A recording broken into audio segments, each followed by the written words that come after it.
नमस्कार, हमारे चैनल में आपका स्वागत है। मैं हूं रामचंद्र मौर्य। साथियों, पांचों राज्यों के चुनाव तो संपन्न हो गए और 3 तारीख को यानी परसों रिजल्ट भी आने वाला है। मतदान पेटियों से वोट बाहर आने वाले हैं कि किसको कितना मत मिला और किसकी कहाँ जीत हुई, किसकी कहाँ सरकार बन रही है और किसकी कहाँ सरकार जा रही है। लेकिन उसके पहले 30 नवंबर को जब तेलंगाना में वोट संपन्न हुआ, उसके बाद एग्जिट पोल खुल करके सामने आया, तो उस एग्जिट पोल से कई ऐसे तथ्य सामने आए जिससे लोगों की आंखें खुली की खुली रह गई। एग्जिट पोल में उन राज्यों के बारे में बताया गया जिन राज्यों में 6 महीने से लेकर के अब तक कांग्रेस की जीत बताई जा रही थी। जीत ही नहीं, भारी जीत बताई जा रही थी, वहां पर कांग्रेस को हारते हुए दिखाया जा रहा है। इसका क्या मतलब हुआ कि एग्जिट पोल क्या पक्षपात कर रहा है? क्या एग्जिट पोल किसी पार्टी विशेष को जिताने की सुपारी ले रखा है? क्या एग्जिट पोल अपनी विश्वसनीयता, अपनी साख को दांव पर लगा दिया है? जी हां, इसमें सब कुछ सही है। एग्जिट पोल एक ऐसा नैरेटिव तय करना चाहता है, सेट करना चाहता है, जिसके आधार पर जिन राज्यों में भारतीय जनता पार्टी की हार हो रही है, उसे जीतते हुए दिखा करके यह साबित करना चाहता है कि भारतीय जनता पार्टी रातों रात चुनावी समीकरण बदल करके और जीत हासिल कर रही है। लेकिन ऐसा नहीं है। उसका उद्देश्य है कि बढ़ा चढ़ा करके दिखाया जाए, उसके बाद रातों रात ईवीएम में सेटिंग की जाए या ईवीएम को बदला जाए और उसके बाद जो रिजल्ट आएगा तो यह कहा जाएगा कि एग्जिट पोल ने पहले ही घोषणा कर दी थी कि मध्य प्रदेश में, राजस्थान में भारतीय जनता पार्टी की जीत हो रही है। तो इसी नैरेटिव को तय करने के लिए, भारतीय जनता पार्टी के गेम प्लान को व्यवहारिक रूप देने के लिए लगभग सभी सर्वे एजेंसियों ने मनमाने ढंग से आंकड़े पेश किए हैं। सबसे ज़्यादा चर्चा मध्य प्रदेश की है। मध्य प्रदेश में एंटी इनकम्बेंसी बहुत थी और इस बात को गोदी मीडिया ही चीख चीख करके कहता था कि वहाँ पर भारतीय जनता पार्टी की हार होने जा रही है। और तमाम से एग्जिट पोल नहीं, ओपिनियन पोल आए सामने पिछले 6 महीने, पिछले 1 साल से, जिसमें हर एक ओपिनियन पोल में कांग्रेस को जीत की ओर इंगित किया गया था। और वही चुनाव होने के बाद 25 नवंबर के बाद एग्जिट पोल जब सामने आता है तो उसमें भारतीय जनता पार्टी की जीत सुनिश्चित की जाती है।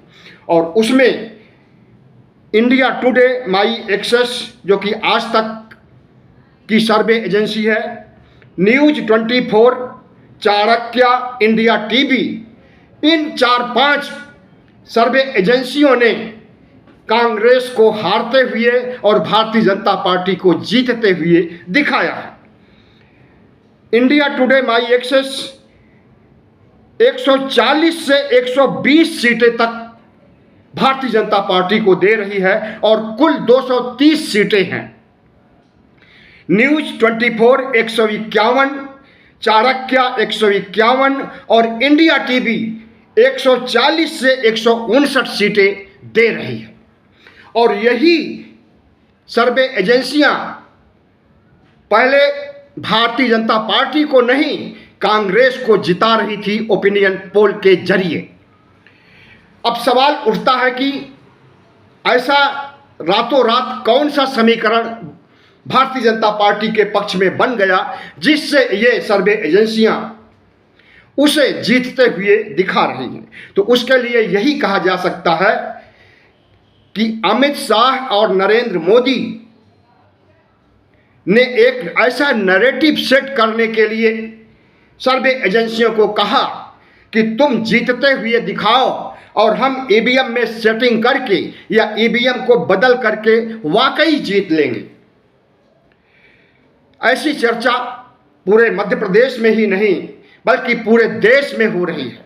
हर एक राजनीतिक विश्लेषक, चुनावी विश्लेषक अचंभा है कि ऐसा कैसे हो गया, और सबके जुबान से यही शब्द आ रहे हैं कि इसमें भारतीय जनता पार्टी की चाल है और उसका चाल चरित्र चेहरा परिलक्षित हो रहा है।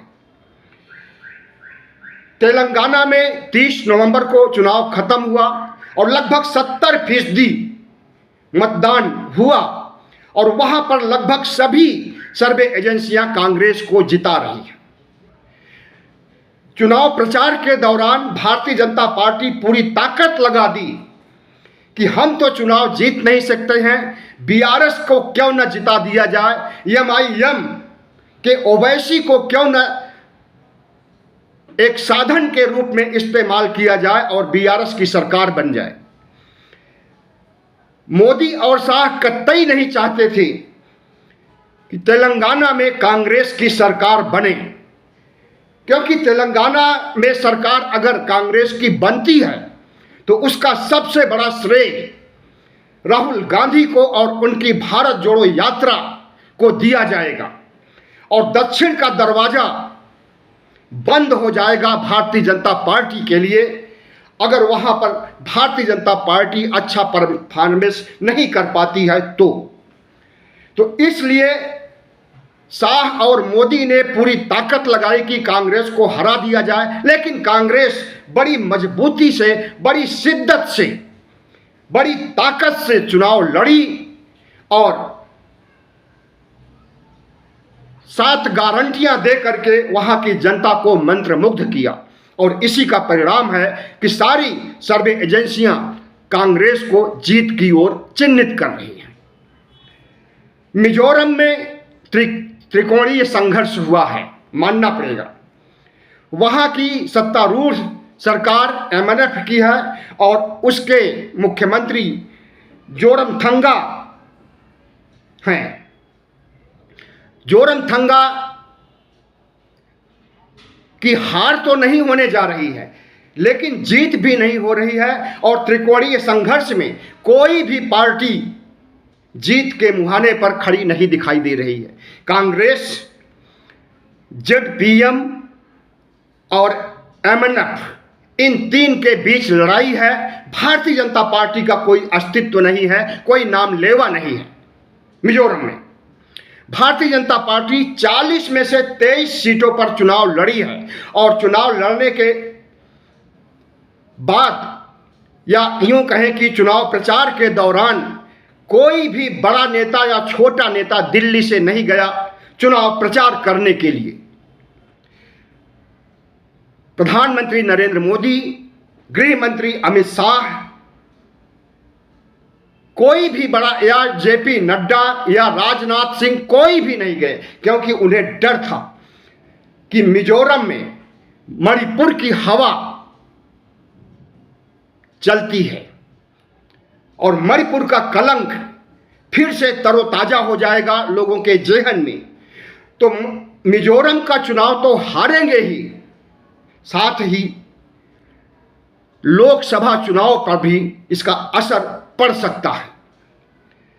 तो वहां पर ज्यादा उम्मीद है कि सत्तारूढ़ पार्टी एमएनएफ कांग्रेस के साथ सहयोग लेकर के सरकार बनाएगी और उस सरकार में कांग्रेस की भी भागीदारी होगी, क्योंकि अकेले एमएनएफ सरकार नहीं बना सकती है।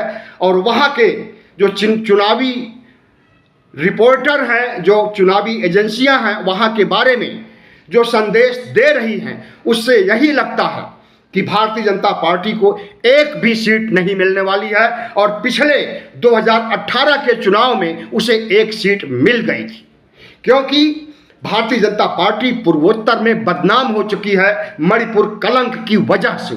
जिस तरह से महिलाओं का वहां पर शोषण हुआ था, बलात्कार हुआ था, हत्या हुई थी, और एक महिला को तो सरेआम नंगा करके टहलाया गया था उसके प्राइवेट पार्ट में उंगली फेरते हुए।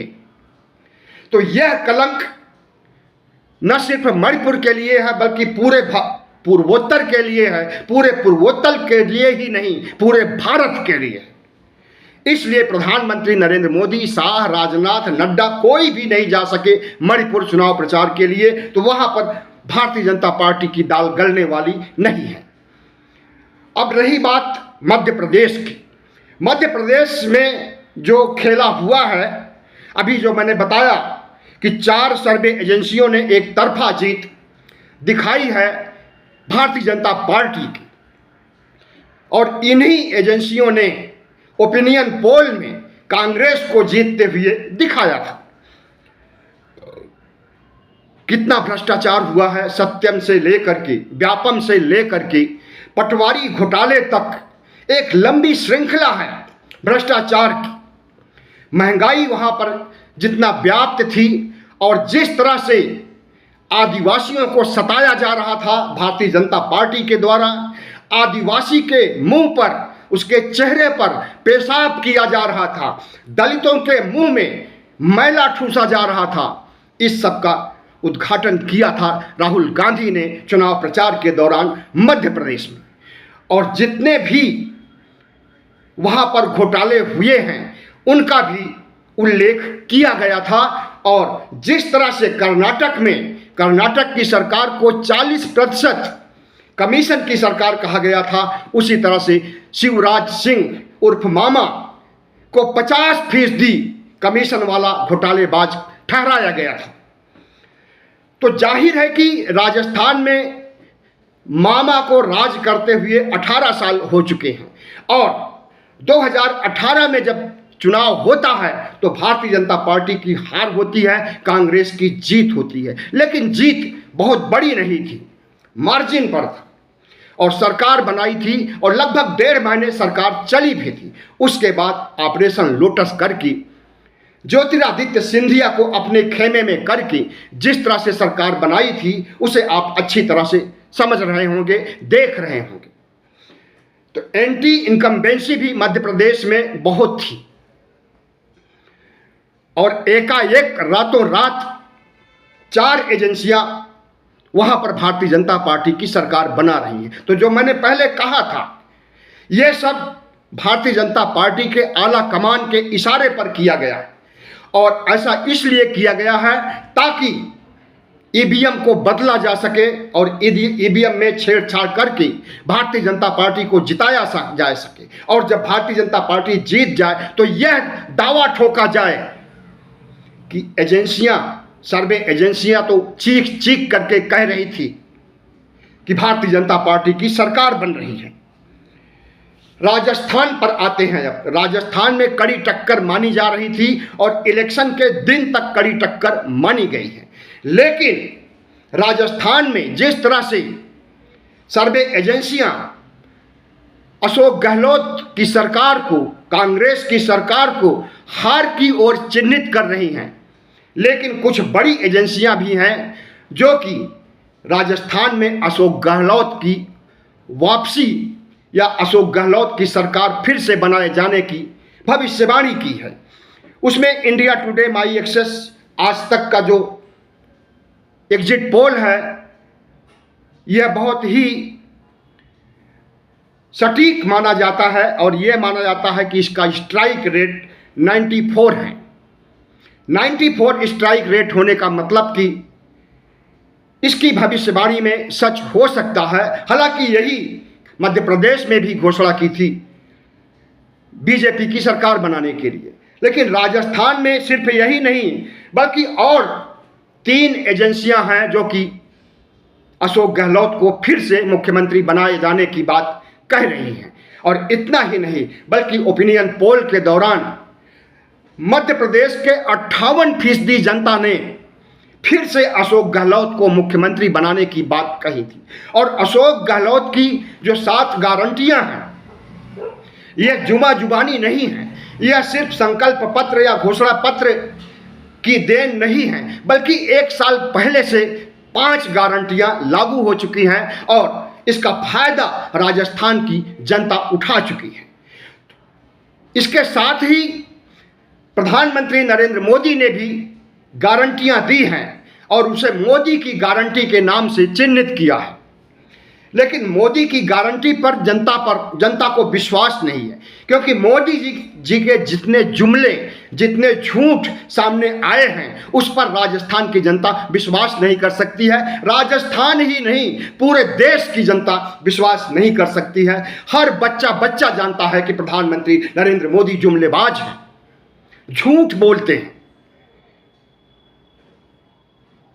इसलिए राजस्थान की जनता 7 गारंटियों को ध्यान में रखते हुए फिर से अशोक गहलोत को वोट दिया है। और 3 दिसंबर को पता चल जाएगा, परसों के दिन सुबह 7 बजे से जब गणना शुरू होगी तो दोपहर तक सब स्पष्ट हो जाएगा कि कौन जीत रहा है और कौन हार रहा है। लेकिन मैंने जो कहा कि नैरेटिव सेट करने के लिए एजेंसियों को प्रलोभन दिया गया या एजेंसियों को जबरन आंकड़ों में छेड़छाड़ करने की बात कही गई, और तभी मध्य प्रदेश के लिए इस तरह से 4 एजेंसियां उठ करके सामने आती हैं और भारतीय जनता पार्टी को जिताने की बात करती हैं। छत्तीसगढ़ में एक तरफा जीत हो रही है कांग्रेस की। इस बात को आधे से अधिक सर्वे एजेंसियां चीख करके कह रही हैं। 1-2 एजेंसियां हैं या 1-2 चैनल ऐसे हैं जो मोदी जी के बहुत करीबी हैं। भारत का नाम, रिपब्लिक भारत का नाम लिया जा सकता है। इसने तो प्रधानमंत्री नरेंद्र मोदी के सामने ही कहा था कि हम आपके प्रतिनिधि हैं और हम वही करना चाहेंगे जो आप चाहेंगे। सिर्फ भारत का मालिक प्रणव ही नहीं, बल्कि इंडिया टुडे का मालिक भी वहां पर मौजूद था और उसने भी कहा था, अरुण पुरी, कि हम तो अपनी दुकानदारी चला रहे हैं और हमारी दुकानदारी चल रही है।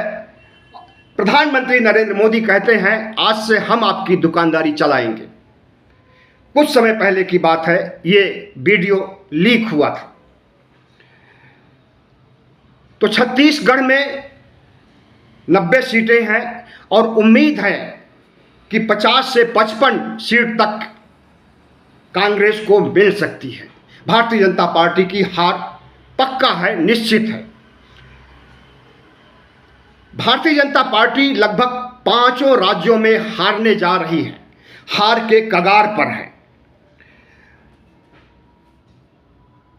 30 नवंबर को एग्जिट पोल जब इंडिया टुडे माई एक्सेस का आता है और उसमें मध्य प्रदेश में भारी जीत की ओर दिखाया जाता है, तो उसी दिन एक और वीडियो रात में जारी होता है आज तक की ओर से, जिसमें राहुल कंवल थे, राजदीप सरदेसाई थे और माई एक्सेस के प्रमुख प्रदीप गुप्ता थे। ये तीनों लोग गुफ्तगू कर रहे थे। उसमें राहुल कंवल बोल रहा था कि जिस तरह के आंकड़े पेश किए गए हैं, इससे तो बड़ी फजीहत होने वाली है। तो जाहिर है कि फील्ड में जा करके जमीनी स्तर पर सर्वे नहीं किया गया है। ऑफिस में डेस्क पर बैठ करके, मेज कुर्सी पर बैठ करके आंकड़े तैयार किए गए हैं और वो भी भारतीय जनता पार्टी के इच्छाओं के अनुरूप। तो निश्चित है कि 2-3 दिन तक, 30 नवंबर से लेकर के 3 दिसंबर तक खुशफहमी पाले रहें भारतीय जनता पार्टी के लोग, आरएसएस के लोग, भगवा गैंग के लोग। लेकिन जब सच्चाई आ जाएगी 3 दिसंबर को, तब पता चलेगा कि राजस्थान का ऊंट किस करवट बैठेगा और मध्य प्रदेश में मामा की क्या हाल होने वाली है और प्रधानमंत्री नरेंद्र मोदी जितने झूठ, जितने जुमले वहाँ पर छोड़े थे, उससे उनके चाल चरित्र, चेहरे का खुलासा हो जाएगा। प्रधानमंत्री नरेंद्र मोदी जितने भी उनके छत्रप हैं, सबको अपना दुश्मन मानते हैं। मामा को भी मानते हैं, शिवराज सिंह चौहान को भी अपना दुश्मन मानते हैं। उनसे कोई सरोकार नहीं रखा था उन्होंने।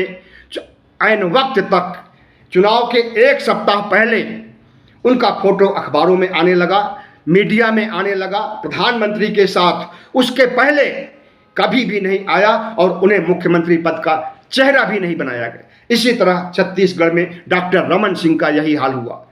जो लोग 2 टर्म तक मुख्यमंत्री रह गए हैं, उनसे प्रधानमंत्री नरेंद्र मोदी खौफ खाते हैं और प्रधानमंत्री का सिंहासन हिलने लगता है। वसुंधरा राजे, इनको भी चेहरा नहीं बनाया गया राजस्थान में। अगर इन्हें चेहरा बना करके मजबूती के साथ चुनाव लड़ा जाता तो भारतीय जनता पार्टी कांग्रेस से आगे जा सकती थी और वहां पर रिवाज नहीं, राज बदलता। लेकिन अब वहां पर रिवाज बदलेगा, इसकी पूरी संभावना है। बहुत बहुत धन्यवाद। हमारे चैनल को सब्सक्राइब कीजिएगा, लाइक कीजिएगा और शेयर कीजिएगा।